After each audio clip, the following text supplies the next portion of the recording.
أعوذ بالله من الشيطان الرجيم. بسم الله الرحمن الرحيم. إذا زلزلت الأرض زلزالها وأخرجت الأرض أثقالها وقال الإنسان ما لها يومئذ تحدث أخبارها بأن ربك أوحى لها يومئذ يصدر الناس أشتاتا ليروا أعمالهم فمن يعمل مثقال ذرة خيرا يره ومن يعمل مثقال ذرة شرا يره. صدق الله العظيم. سورہ زلزال کی تلاوت آپ کے سامنے کی گئی ہے. اس سورت میں 8 آیتیں ہیں.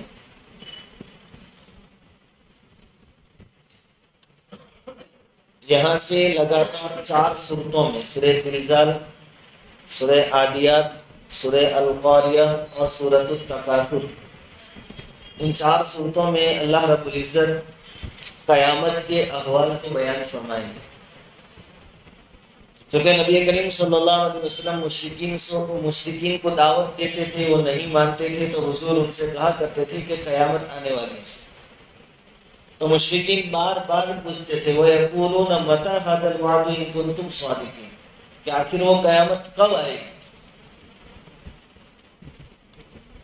اللہ رب العزت نے ان کے جواب میں قیامت کے احوال تو بیان فرمائے کہ قیامت ایسی ہوگی، اس دن ایسا ہوگا ایسا ہوگا، لیکن کب آئے گی وہ نہیں بیان فرمائے. اور کچھ باتیں ایسی ہیں کہ ان کا علم سوائے اللہ رب العزت کے کسی کے پاس نہیں.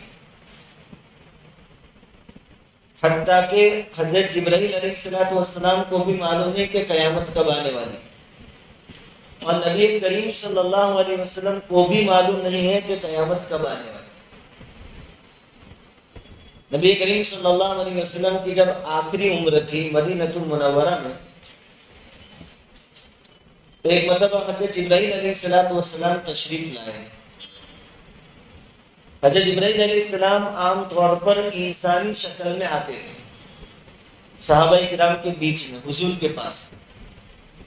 اور صحابہ کرام میں ایک صحابی تھے حضرت دحیہ بن خلیفہ کلبی، دحیہ کلبی رضی اللہ تعالیٰ عنہ، بہت خوبصورت تھے. عام طور پر حضرت جبرائیل علیہ السلام ان کی شکل میں آتے تھے حضور صلی اللہ علیہ وسلم کے پاس. لیکن اس مرتبہ جو آئے ہیں آخر میں، وہ ایک الگ شکل میں آئے. اس حدیث کو بخاری نے روایت کیا ہے. اس حدیث کو حدیث جبرائیل بھی کہتے ہیں. جبرائیل علیہ السلام ایک انوکھی شکل میں آئے، دوسرے کسی انسان کی شکل میں آئے اور کچھ سوالات کیے حضور سے صحابہ کرام کے سامنے کہ اسلام کیا ہے، اسی طرح ایمان کیا ہے. حضور نے جوابات دیے. احسان کیا ہے، حضور صلی اللہ علیہ وسلم نے سب جواب دیے. پھر ایک سوال کیا کہ قیامت کب آئے گی.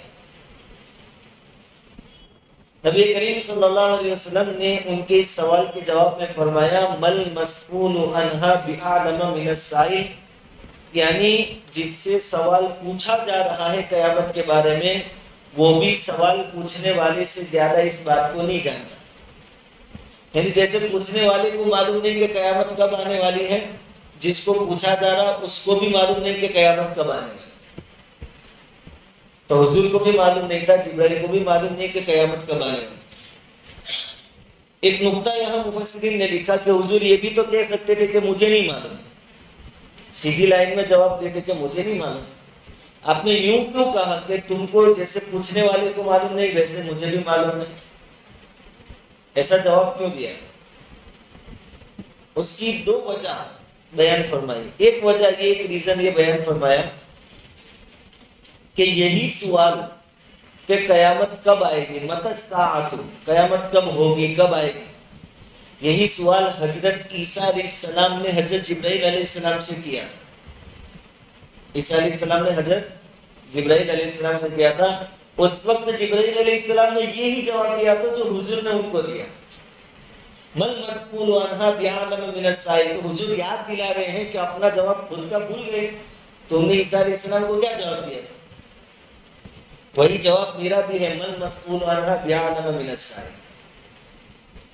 ایک وجہ تو یہ کہ اس لیے حضور نے ایسا جواب دیا، اور دوسری وجہ یہ کہ حضور یہ بتلانا چاہتے ہیں کہ یہ سوال جب بھی پوچھا جائے گا اس کا جواب یہی ہوگا کہ کسی کو معلوم نہیں کہ قیامت کب آئے گی.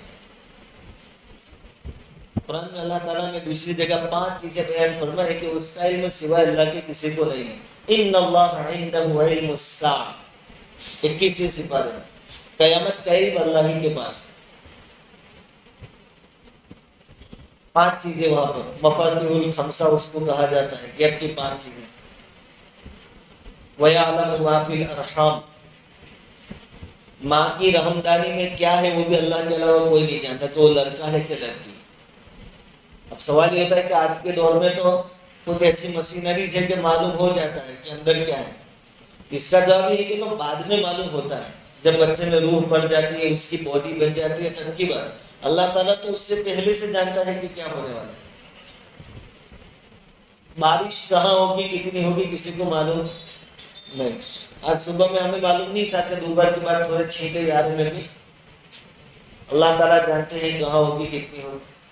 قیامت کا علم. ایسی 5 ایک چیزیں ہیں جو اللہ رب العزت کے علاوہ کوئی نہیں جانتا. اس صورت کے اندر اللہ رب العزت نے قیامت کے دن جو بھونچال یعنی دھرتی کمپ آنے والا ہے اس کو بیان فرمایا. زلزال، یہ زمین سخت ہلائی جائے. اس سورت کی فضیلت بہت ہے، اس کو پڑھنے پر آدھے قرآن پڑھنے کا ثواب ملتا ہے. سورہ زلزال کوئی آدمی پڑھے، حضور صلی اللہ علیہ وسلم نے فرمایا کہ آدھا قرآن پڑھا اتنا ثواب اس کو ملتا ہے. اور اسی حدیث میں قل یا ایھا الکافرون کے بارے میں بھی ہے کہ کوئی قل یا ایھا الکافرون 1 مرتبہ پڑھے تو 1/4 قرآن کے برابر ثواب ملتا ہے. ویسے قاعدہ تو یہی ہے کہ ایک حرف پر 10 نیکیاں، لیکن بعض مرتبہ انعام بھی ثواب دیا جاتا ہے ہماری طرف سے. انعام وہ تو ملا جو ملنے کا تھا، انعامی ثواب. اور قل هو اللہ احد کو 1/3 قرآن کے برابر کہا گیا، یعنی 1 مرتبہ کوئی سورہ اخلاص قل هو اللہ احد پڑھے تو اس کو 1/3 قرآن پڑھنے کا ثواب. 3 مرتبہ پڑھے پورے قرآن کے پڑھنے کا ثواب، انعامی ثواب. تو اس صورت کی فضیلت بھی ہے. اس صورت میں اللہ رب العزت نے قیامت کے کچھ احوال بیان فرمائے ہیں. اللہ تعالیٰ فرماتے ہیں اذا زلزلت الارض زلزالها، جب زمین بڑے زور کے زلزلے سے ہلا دی جائے گی. قیامت سے پہلے زلزلے ہوں گے، لیکن قیامت کے دن کا جو زلزلہ ہوگا بڑا خطرناک ہوگا. 17ویں پارے میں سورہ حج میں اللہ رب العزت نے اس کی کچھ جھلک بیان فرمائی ہے. یا ایھا الناس اتقوا ربکم ان زلزلۃ الساعۃ شیء عظیم. اے لوگو اللہ سے ڈرو، اپنے رب سے ڈرو. قیامت کا زلزلہ بہت بڑی چیز ہے، اور جس کو اللہ بڑا کہے وہ کتنی بڑی چیز ہوگی. ایک تو ہمارا بڑا ہماری لحاظ سے، ہماری سوچ کے حساب سے، لیکن اللہ کہتے کہ بہت بڑی چیز ہے. یوم ترونها تذهل كل مرضعة عما ارضعت. اس دن آپ دیکھیں گے کہ ہر دودھ پلانے والی اپنے دودھ پیتے بچے کو بھول جائے گی. حالانکہ دودھ پیتے بچے کے خاطر مائیں جانیں قربان کر دیتی ہے، لیکن جب وہ زلزلہ آئے گا قیامت کا تو کسی کو اپنے اولاد کے لیے فکر رہے گی. اپنی فکر میں سب مست ہو جائیں، بچوں کو بھول جائے گی. وَتَدْعُ كُلُّ ذَاتِ حَمْلٍ حَمْلَهَا، حمل والوں کے حمل ساکت ہو جائیں گے، گر جائیں گے. وَتَرَى النَّاسَ سُكَارَىٰ وَمَا هُمْ بِسُكَارَىٰ وَلَٰكِنَّ عَذَابَ اللَّهِ شَدِيدٌ. اور ہر ایک کو ایک نشے میں آپ دیکھیں گے کہ ہر ایک نشے میں ہے، لیکن وہ نشے میں نہیں ہوں گے. اللہ کا عذاب بڑا خطرناک ہے. ہر ایک اپنی فکر میں ایسا مدہوش ہوگا کہ دوسری دنیا سے غافل ہو جائے گا. کہیں پتہ نہیں چلے گا کہ کون ہے سامنے، کیا چل رہا ہے، اتنی فکر سوار ہو جائے گی. مفسرین نے لکھا ہے کہ ایسے زلزلے 2 مرتبہ آئیں گے. جب پہلی مرتبہ سور پھونکی جائے گی تب بھی زلزلہ آئے گا. اور اس صورت میں جس زلزلے کا ذکر ہے وہ پہلی سور پھونکے جانے کے بعد سب ختم ہو جائیں گے. اس کے بعد جب دوسری مرتبہ اٹھائے جائیں گے تب ایک خطرناک زلزلہ آئے گا، تب کا تذکرہ ہے. دوسری مرتبہ کے زلزلے کو یہاں بیان کیا گیا. تو اس دن سخت زلزلہ.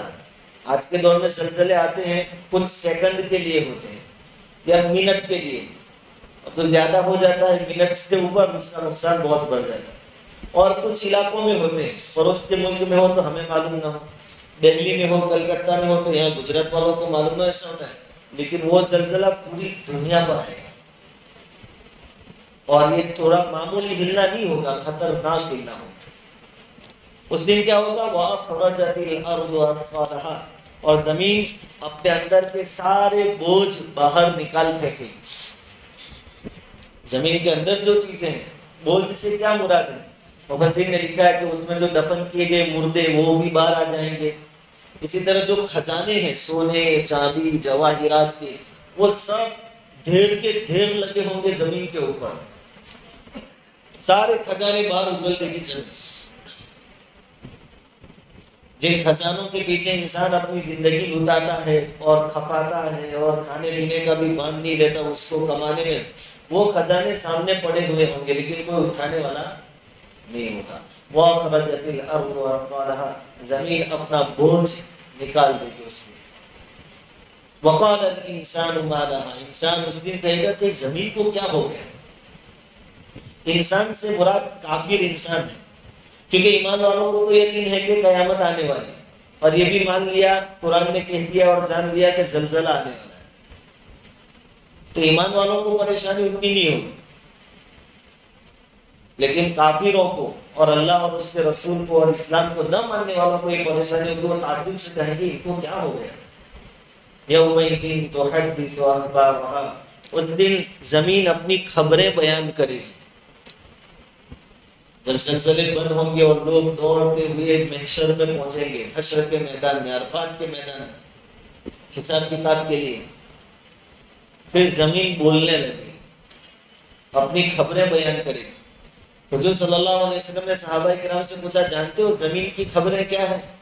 صحابہ کرام کا ایک جواب ہوتا تھا، اللہ و رسولہ اعلم، اللہ اور اس کے رسول بہتر جانتے ہیں۔ جو چیز نہ جانتے اس میں بس چپ ہو جانا تھا، ہمیں معلوم نہیں۔ پھر آپ اپنی نیچی نہ پڑھتے ہیں، اس میں یوں ہے ایسا ہے، یہ نہیں جانتے تو نہیں جانتے، اللہ و رسولہ اعلم، اللہ اور اس کا رسول زیادہ جانتا ہے۔ حضور نے فرمایا کہ زمین کی خبریں یہ ہیں کہ کون سے آدمی نے کون سی زمین کے حصے پر کس دن کس سال کس ٹائم پر کون سا گناہ کیا تھا، زمین اس دن بتا دے، زمین بولے گی، اس نیکی کی ہوگی تو نیکی بھی بتائے گی۔ اس لیے علماء کہتے ہیں کہ نماز میں سنت اور نفل نماز جو ہے نا جگہ بدل بدل کر پڑھے، تاکہ زمین کا زیادہ سے زیادہ حصہ ہماری گواہی دینے والا بنے قیامت کے لیے، کہ ہاں میرے اوپر بھی اس نے سجدہ کیا ہے، اس پر سجدہ کیا ہے۔ آپ کہیں گئے پہاڑ وغیرہ پر تو وہاں بھی 2 رکعت پڑھ لیں نماز نفل، تو قیامت کے لیے ایک گواہ بڑھ جائے گا کہ میرے اوپر بھی اس نے سجدہ کیا۔ اسی طرح جس حصے پر ہم گناہ کرتے ہیں وہ حصہ کل قیامت کے دن گواہی دے گا۔ اب ایک سوال یہ ہوتا ہے کہ یہ زمین کا حصہ، اس پر ہزاروں لوگ اس سے پہلے ہم سے پہلے آ چکے، آج ہم ہیں، ہمارے بعد پھر ہزاروں اور لاکھوں آئیں گے، تو ایک ہی حصہ کتنوں کے بارے میں گواہی دے گا؟ تو اللہ کے لیے کون سی مشکل بات ہے؟ انسان کا بنایا ہوا کمپیوٹر اور اس کی اتنی چھوٹی سی چپ میموری کئی سال پہلے کے ریکارڈ بتا دیتی ہے، اور کئی لوگوں کے ڈیٹا اس کے اندر آ جاتے ہیں۔ جب انسان ایسی چیزیں بنا سکتا ہے تو اللہ کیوں نہیں بنا سکتا؟ اور جب انسان کو اللہ بلوا سکتا ہے تو زمین کو کیوں نہیں بلوا سکتا؟ حضرت تھانوی رحمۃ اللہ علیہ سے ایک آدمی نے سوال کیا کہ قرآن میں ہے کہ قیامت کے دن ہماری زبان تو بند کر دی جائے گی، ہماری یہ پیر بولیں گے، ہاتھ بولیں گے، یہ کیسے بولیں گے؟ ان کی تو زبان نہیں ہے۔ سوال کیا تو حضرت تھانوی نے کہا کہ زبان کی بھی زبان کہاں ہے؟ زبان کی زبان یہ بھی تو گوشت کا ٹکڑا ہے، اس کو کون بلواتا ہے؟ جب اس گوشت کے ٹکڑے سے اللہ تعالیٰ بلواتا ہے تو اس گوشت کے ٹکڑے کو بھی بلوائے گا، اس کے لیے کون سی بڑی چیز ہے؟ تو جب یہ ہاتھ پیر سے بلوا سکتا ہے تو زمین کے حصے سے بھی بلوائے گا۔ یومئذ تحدث اخبارها، اس دن زمین اپنی خبریں بیان کر دے گی۔ بِأَنَّ رَبَّكَ أَوْحَىٰ لَهَا، کیوں بولے گی؟ وہ بھی بتا دیا، اس لیے کہ تمہارا رب زمین کو بیان کرنے کا حکم دے گا، چلو گواہی لو۔ اللہ تعالیٰ کا حکم ہوگا اس لیے بولتے ہوتے ہیں. اللہ تعالیٰ دودھ پیتے بچوں کو بھی بلوا دیتے ہیں. عیسیٰ علیہ السلام بغیر باپ کے پیدا کیے گئے، صرف ماں تھی مریم رضی اللہ تعالیٰ عنہ. اب لوگوں کو تو ایک نئی چیز سامنے آئی تو تعجب ہوا کہ ان کی تو شادی نہیں ہوئی، یہ تو کنواری ہے، دیندار گھرانے کی ہے، ان کے ماں باپ بڑے دیندار تھے، اور یہ بچہ آیا کہاں سے؟ تبھی لوگوں نے تانے شروع کر دیے. تو پارہ نمبر 16 اور سورت کا نام سورہ مریم، اس میں اللہ تعالیٰ نے لوگوں کا قول نقل کیا ہے کہ مریم تو نے بہت خطرناک کام کر دیا. یعنی وہ ان کا کہنا یہ تھا کہ زنا کاری کا بچہ ہے، نعوذ باللہ. اللہ تعالیٰ نے حضرت مریم سے کہا تھا کہ جب لوگوں سے ایسا پالا پڑے تو آپ کو جواب نہیں دینا ہے، بچے کی طرف اشارہ کر دیں. تو حضرت مریم نے بچے کی طرف اشارہ کیا کہ اس سے پوچھ لو. تو لوگوں نے کہا کیف نکلم من کان فی المہد صبیا، یہ تو ابھی جھولے کھا رہا ہے، دودھ پینے والا بچہ، وہ کیسے بات کرے گا؟ تو جھولے میں سے آواز آئی قال انی عبد اللہ، دودھ پیتے بچے ابھی عیسیٰ علیہ السلام کہا کہ میں اللہ کا بندہ ہوں. وجعلنی نبیا، اللہ نے مجھے نبی بنایا ہے. جھولے میں سے گواہی دے دی تھی کہ میں نبی ہوں، نبی بنایا گیا. پوری بات چیت کی. تو جو اللہ دودھ پیتے بچوں کو بلوا سکتا ہے وہ زمین سے بھی بلوا سکتا ہے. اور ہمارا تو ایمان ہے اس کے اوپر. بِأَنَّ رَبَّكَ أَوْحَىٰ، زمین اس لیے بولے گی کیونکہ آپ کے رب نے اس کو حکم دیا ہوگا کہ چل خبریں بیان کر. یومئذ یصدر الناس اشتاتا لیروا اعمالهم، اس دن لوگ مختلف تولیوں میں واپس ہوں گے تاکہ ان کے اعمال انہیں دکھا دیے جائیں. پہلے تو سب ساتھ میں جمع ہوں گے محشر کے میدان میں، پھر اعمال نامے دیے جائیں گے، وہاں سے ڈیوائیڈ کر دیے جائیں گے. اچھے لوگ الگ، برے لوگ الگ. بلکہ مفسرین نے لکھا ہے کہ چور چور الگ، ڈاکو ڈاکو الگ، سب کی الگ الگ جماعتیں اللہ رب العزت بنائے، سب کی جماعتیں الگ الگ. اور جنت والے جو تولیاں ہیں، جماعت ہیں، وہ جنت کی طرف جائے گی، اور دوزخ والے نامہ عمل سے آدمی خود اندازہ لگا لے گا. قرآن نے کہا اقرا کتاب کفا بنفسک الیوم علیک حسیبا. جب نامہ عمل کیا جائے گا اسے کہا جائے گا کہ خود پڑھ کے خود اندازہ لگا لو کہ تم کو کہاں جانا ہے. تو آدمی اپنا نامہ عمل دیکھے گا اور خود اس کو محسوس ہو جائے گا کہ اپنا ٹھکانہ کدھر ہے. تو جمع تو ہوں گے ساتھ میں، لیکن وہاں سے پھر روانگی الگ الگ جماعتوں کی شکل میں ہوگی. سب کی تولیاں اللہ تعالیٰ الگ الگ بنائیں گے. لیروا اعمالہم، تاکہ ان کے اعمال انہیں دکھائے جائیں کہ تم نے جو کرتوت کیے اچھے یا برے وہ دیکھ لو. فَمَن يَعْمَلْ مِثْقَالَ ذَرَّةٍ خَيْرًا يَرَهُ، چنانچہ جس نے ذرہ برابر کوئی اچھائی کی ہوگی وہ اسے دیکھ لے گا. کوئی چھوٹی سے چھوٹی معمولی سے معمولی نیکی بھی ایسی نہیں ملے گی جس کو فرشتوں نے اعمال نامے میں نہ لکھی. ہر چیز لکھی ہوئی ملے گی. اور اسی کو سامنے رکھ کر جتنے گناہ کیے ہوں گے چھوٹا بڑا ہر قسم کا وہ بھی لکھا ہوگا. تو کافرین اور مشرکین کہیں گے ما لہذا الکتاب لا یغادر صغیرۃ ولا کبیرۃ الا احصاها. دیکھو یہ دفتر کیسا ہے، ایک اتنی بات بھی نہیں چھوڑی. ایسا نہیں کہ بھائی یہ تو کافر ہے تب اس کو تو دوزخ میں جانا ہے، تب کون سے دن اس نے کون سا گناہ کیا وہ نہ لکھو، دوزخ میں جانا ہے نا اس کا انجام. نہیں، سب ملے گا. کس پر ظلم کیا تھا، اس کو گالی دی تھی، اس کو دبایا تھا، اس کا حق مارا تھا، سب ملے گا. ایک ایک دن ایک ایک سیکنڈ کا ریکارڈ نامہ عمل میں مل جائے گا ہر ایک. تو فَمَن يَعْمَلْ مِثْقَالَ ذَرَّةٍ، ذرہ برابر. یہاں لفظ آیا مثقال ذرہ. ذرہ کس کو کہتے ہیں؟ یہ عربی لفظ ہے. ذرہ کا معنی ایسی چیز جس کو وزن نہ کیا جاتا ہو، معمولی چیز. بھائی آپ نے روٹی کا ٹکڑا لیا اور اس کا وزن کیا، پھر وہ ٹکڑا اپنے نیچے زمین پر رکھ دیا، تھوڑی دیر کے بعد اس کے اوپر چیونٹیاں آ گئی، آپ نے پھر اٹھایا، پھر وزن کاٹے میں رکھا، تو کوئی فرق پڑے گا چیونٹیوں کے آنے سے؟ لیکن وہاں اتنا وزن ہوگا اعمال کے اندر، اس کا بھی حساب اور ریکارڈ آپ کو وہاں پر مل جائے گا. اور حضور صلی اللہ علیہ وسلم نے فرمایا کہ کسی نیکی کو حقیر مت سمجھو، چھوٹی مت سمجھو، کیونکہ ہر نیکی قیامت کے دن کام آنے والی ہے، اور ایک کا 10 گنا وہاں ملنے والا ہے. اس کی قدر و قیمت تو وہاں آخرت میں ہی پتہ چلے گی.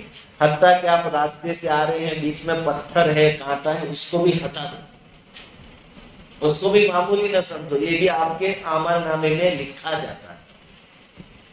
تکلیف دینے والی چیزوں کا راستے سے ہٹانا. آپ مسجد میں آئے، ابھی وقت باقی، آپ نے دیکھا کوئی دھاگا پڑا ہے، جالا پڑا ہے، تو اب آپ ایسا نہ کر کے بانگی صاحب صفائی نہیں کرتے نا، کہ جالے تیرے پاس ٹائم ہے، ابھی فری ہے، جالا نکال لے، جیب میں رکھ دے، باہر پھینک دے، اس کا ثواب. بلکہ مسجد میں سے کچرا باہر پھینکنے والوں کا تو بڑی بڑی آنکھوں والی حوروں کے ساتھ اللہ تعالیٰ نکاح پڑا ہے حدیث میں. تو تیرے کو ہور نہیں چاہیے بڑی آنکھوں والی، چپ چاپ کچرا ہے باہر نکال کے پھینک. ہر قسم کی نیکیاں قیامت کے دن کام آئے گی. کوئی اس کو حقیر نہ سمجھے. تو ذرہ، ذرہ کس کو کہتے ہیں؟ کہ بھائی دھوپ ہوتی ہے، دھوپ، اور یہ جو روشن دان ہوتے ہیں یا چھوٹے چھوٹے سوراخ ہوتے ہیں، اس میں سے دھوپ ہمارے گھروں میں آتی ہے. تو اس دھوپ کے اندر چھوٹے چھوٹے ذرات ہمیں نظر آتے ہیں، اس کو کہتے ہیں ذرہ. اب وہ تو کتنی معمولی چیز ہوتی ہے، ہم کبھی دھیان بھی دیتے ہیں اس پر. اتنا بھی کسی کے پاس عمل ہوگا اچھا تو وہ اس کو بھی دیکھ لے گا، یعنی اس کا بھی اس کو بدلہ دیا جائے گا. وَمَن يَعْمَلْ مِثْقَالَ ذَرَّةٍ شَرًّا يَرَهُ، اور جس نے ذرہ برابر کوئی برائی کی ہوگی وہ اسے بھی دیکھ لے گا. اتنا چھوٹا گناہ کیا ہوگا جس کو ہم معمولی سمجھتے ہیں، لیکن وہ بھی تو وہاں لکھا ہوا پائیں گے. حدیث میں آتا ہے کہ آدمی زبان سے کوئی کلمہ ایسا نکالتا ہے جس کو معمولی سمجھتا ہے، لیکن وہ اچھا ہوتا ہے، تو اللہ تعالیٰ اس کلمے کے اوپر اس کے لیے جنت کا فیصلہ فرما دیتے ہیں. حالانکہ آدمی نے اس کو معمولی سمجھا، کوئی اچھی بات بول دی معمولی سمجھ کر، لیکن اس پر جنت کا فیصلہ. اور کوئی بات آدمی اپنی زبان سے نکالتا ہے معمولی سمجھ کر، بھول گیا پھر کہ میں کیا بولا تھا، لیکن اس پر اللہ تعالیٰ اس کو دوزخ میں ڈال دے. یہ جو دو آیتیں ہیں، فَمَن يَعْمَلْ مِثْقَالَ ذَرَّةٍ خَيْرًا يَرَهُ وَمَن يَعْمَلْ مِثْقَالَ ذَرَّةٍ شَرًّا يَرَهُ. حضور فرما رہے ہیں کہ سب سے جامع آیتیں، قرآن کی تمام آیتوں میں سب سے جامع آیت، ساری چیزیں اس میں آ گئی. کیونکہ صرف اسی ایک آیت کو آدمی اپنے ذہن میں بٹھا لے. بھائی دیواروں پر اور بہت سی جگہوں پر سلوگن لکھے ہوئے ہوتے ہیں، کچھ سوتر لکھے ہوئے ہوتے ہیں، کبھی کبھی وہ سلوگن بھی آدمی کی زندگی بدل دیتے ہیں. ترقی کے بارے میں یا ایسے کچھ سلوگن ہوتے ہیں، آدمی دماغ میں بٹھا لیتا ہے اور محنت میں لگ جاتا ہے تو آدمی کامیاب ہو جاتا ہے. یہ سب سے بڑا سلوگن قرآن میں، فَمَن يَعْمَلْ مِثْقَالَ ذَرَّةٍ خَيْرًا يَرَهُ. اب ہمیں سے دماغ میں بٹھا لیں ہم کہ ذرہ برابر بھی نیکی کریں گے، کل قیامت کے دن اللہ اس کا بدلہ دیں گے. پھر یہ آدمی نیکیوں کو ڈھونڈے گا، دماغ میں بٹھا ہے چھوٹی نیکی پر بھی مجھے ثواب ملنے والا ہے. پھر وہ کسی کو چھوٹی نیکی نہیں سمجھے گا، ثواب کا کام جہاں بھی اس کو نصیب ہوگا وہ اپنی خوش قسمتی سمجھ کر کر گزرے گا. اور یہ آیت دماغ میں بٹھا لے، وَمَن يَعْمَلْ مِثْقَالَ ذَرَّةٍ شَرًّا يَرَهُ، کہ جو ذرہ برابر برائی کرے گا وہ بھی وہاں پائے گا. اب یہ دماغ میں بٹھا لے کہ میں چھوٹا گناہ کروں یا بڑا، حساب نامے میں، اعمال نامے میں وہ لکھا جا رہا ہے، کل قیامت کے دن مجھے لکھایا جائے گا اور اس کا بدلہ مجھے دینا پڑے گا، تو آدمی گناہوں سے بچ سکتا ہے اس کے ساتھ. اس لیے حضور نے فرمایا سب سے انوکھی، منفرد اور سب سے جامع ہے. دوسری بات کہ یہاں خیر اور شر دونوں کا تذکرہ ہے، کہ نیکی کرو گے برابر اس کا بدلہ بھی ملے گا، اور برائی کرو گے اس کا بدلہ بھی ملے گا. اللہ تعالیٰ نے پہلے نیکی بیان کی، برائی کا تذکرہ بعد میں. اللہ تعالیٰ کی وہاں قانون ہے کہ اللہ تعالیٰ چاہتے ہیں کہ زیادہ سے زیادہ لوگوں کی مغفرت ہو، اور وہ کہاں جائے؟ جنت میں جائے. اللہ تعالیٰ کے یہاں یہ رولس نہیں کہ بندہ تھوڑی بھول کرے، غلطی کرے نا اپنے پکڑ لے. ٹریفک پولیس والوں والا کام اللہ کے وہاں ہیلمٹ نہیں اللہ 500 روپئے. دوسری بات نہیں، تم کہو کہ اب کے بعد پہنوں گا کہ نہیں، ابھی نہیں ہے، بس بات ختم، 500 دے دیں گے. اللہ تعالیٰ کو تم کون کہ اللہ بھول ہو گئی اب نہیں کروں گا تو اللہ جانے دے. تو فرشتوں سے کہتے ہیں ابھی گناہ مت لکھنا، یہ توبہ کر لے گا. یا یہ معاملہ نہیں کہ بس بھول ہو گئی نہیں دینے پڑیں گے بس، ایسی بات اللہ تعالیٰ کے وہاں. یہاں بھی پہلے خیر کا لفظ ہے. ہم بھی جب پڑھے آئیے سورت نماز میں اور خیرن یرا پہلے ہیں کہ شرن یرا پہلے ہیں، یہ تکلیف ہو جاوے، کنفیوژن آ جائے تو خیر کو یاد رکھے کہ اللہ خیر کو ڈھونڈتے ہیں، اس لیے پہلے خیر ہے اور شر کو بعد میں، شر اخیر میں اللہ تعالیٰ کہ گنہگاروں کو بھی چھوڑیں گے تو نہیں، لیکن خیر والوں کو پہلے۔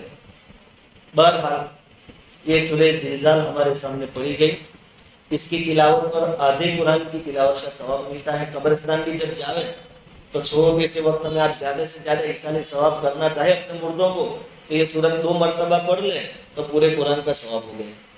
قل یا ایھا الکافرون 4 مرتبہ پڑھے تو 1 قرآن کا ثواب ہو گیا۔ قل هو اللہ احد 3 مرتبہ پڑھے تو 1 قرآن کا ثواب ہو گیا۔ ایسا ثواب یہ پڑھ کر آپ کر لیں، اور یہ جو مضامین اور ٹاپک بیان کیے گئے اس کو یاد رکھیں کہ قیامت بہرحال آنے والی ہے، اس وقت سخت زلزلے آئیں گے، اور جس مال و دولت اور خزانوں کے پیچھے ہم بھاگ رہے ہیں وہ زمین اگل دے گی اور کوئی پکڑنے والا بھی اس کو ہوگا نہیں۔ اور مفسرین کہتے ہیں کہ ان خزانوں کو دیکھ کر وہ قاتل تعجب کرے گا کہ یہ خزانوں کی وجہ سے میں نے میرے بھائی کا گلا کاٹ لیا تھا، یہ سونے کی وجہ سے میں نے بیوی کا گلا دبا دیا تھا۔ چور کہے گا کہ اس کی چوری کی وجہ سے میرے ہاتھ کاٹے گئے تھے، آپ تو کوئی اٹھانے والا نہیں۔ ایسی حالت آنے والی، اور زمین گواہی دے گی، ہمارے اعضاء گواہی دیں گے۔ یعنی یہ ساری سیکیورٹی اللہ رب العزت کی طرف سے، سی سی ٹی وی کیمرے پہلے سے لگے ہوئے ہیں، اور ذرہ برابر بھلائی ہوگی اس کا بدلہ بھی دیا جائے گا، اور ذرہ برابر برائی ہوگی اس کا بدلہ بھی وہاں پر مل جائے گا، الا یہ کہ اللہ رب العزت کسی کو بغیر حساب کتاب کے جنت میں داخل فرما دے۔ ہم بھی اللہ تعالیٰ سے دعا کریں اللہ تعالیٰ بغیر حساب کتاب کے ہمیں جنت میں داخل کرے۔